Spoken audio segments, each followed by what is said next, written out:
What's up, y'all? Welcome back to my channel. If you're new to my channel, hey girl, hey. Make sure you hit the subscribe button and turn on the notification bell so you'll be notified when I upload a new video. And if you are not already, sis, make sure you follow me on Instagram and Twitter at Theharelife.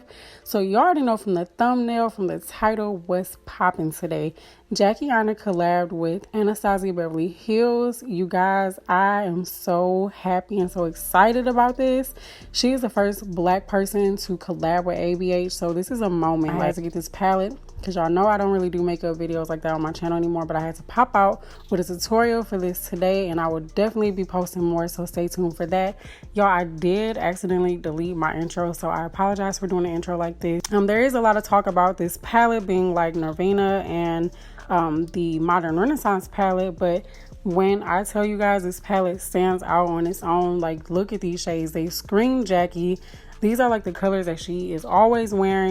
And this packaging is just extra AF, and I love it. It's this beautiful iridescent canvas, and this is gorgeous.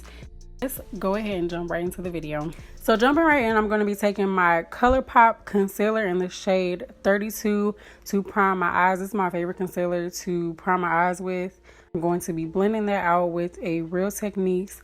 It's like kind of fluffy but kind of dense. It's the perfect brush to get like a nice clean base.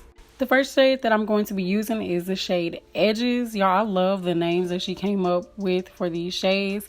This is like a red brick type of color, and this is like perfect for even more brown skin women for like transition shade and all of that, but for me it's like a crease color.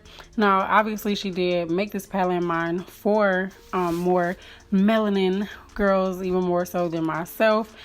So I don't really have a transition shade in this palette, but it's cool. You know, you can take other shades from other palettes. So I'm taking the shade Ginger now. And this shade I have like a love-hate relationship with. It's so pretty in the pan, but as you guys can see, it looks dark on my crease.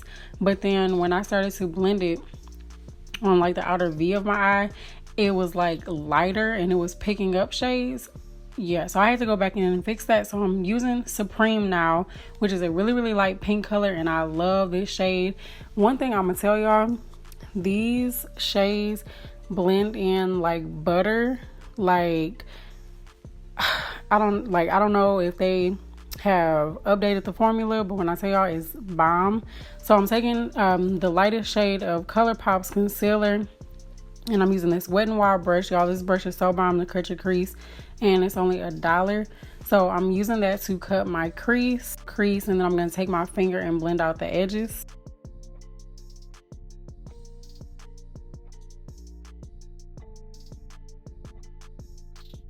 So after I cut my crease, you already know what is coming next. I'm going to use the NYX Multitasking Mixing Medium. It's just like the MAC one. This one works just as good, and it is a lot cheaper.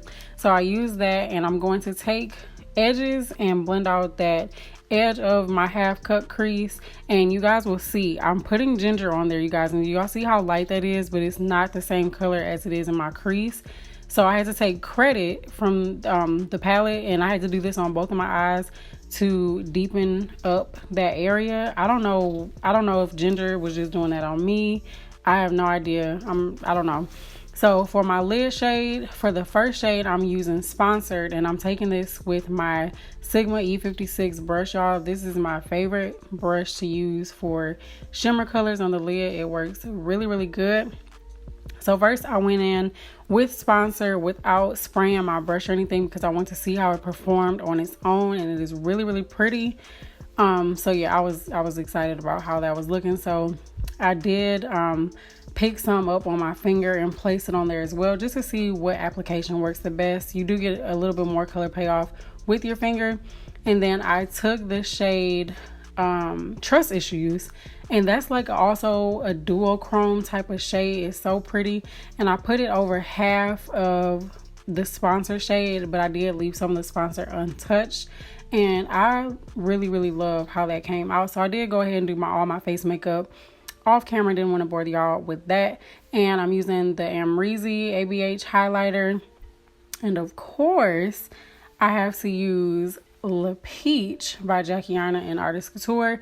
If y'all follow me on Instagram, then you already know those two highlighters, That's my go-to combo anyway. Those are my favorite 2 highlighters of all time. Those are like the only ones I use. So it was only right that I pulled out La Peach for this tutorial. For my waterline, I did use some white liner, but I went ahead and placed some colors up under my lower lash line. I used Edges, Credit, I think I skipped out on Ginger, and Supreme. I did Supreme last, so it's basically a mirror image of what I did on the top. And for my inner corner highlight, I used the Amrezy palette. And I did just wet my brush a little bit and put that in there for inner corner pop. And for lashes, I did my lashes off camera because I cannot put bottom lashes on camera. So I use Naturally Sunny Sasha lashes, my favorite lashes, faves. And I used some Salon Perfect 615s cut up under the bottom. So for my lips, I used ColourPop BFF3 pencil and some NYX butter gloss in the shade Madeline. And y'all, that was the look. Okay, when I tell you I'm obsessed with this look, I love it. Let me know if you guys bought the palette. If you plan on buying it, you should. Y'all have it already. If y'all tried it already, y'all thoughts. Let me know what you guys think down below. Thank y'all so much for watching. I hope y'all enjoyed this video, and I will catch y'all on my next one. Bye.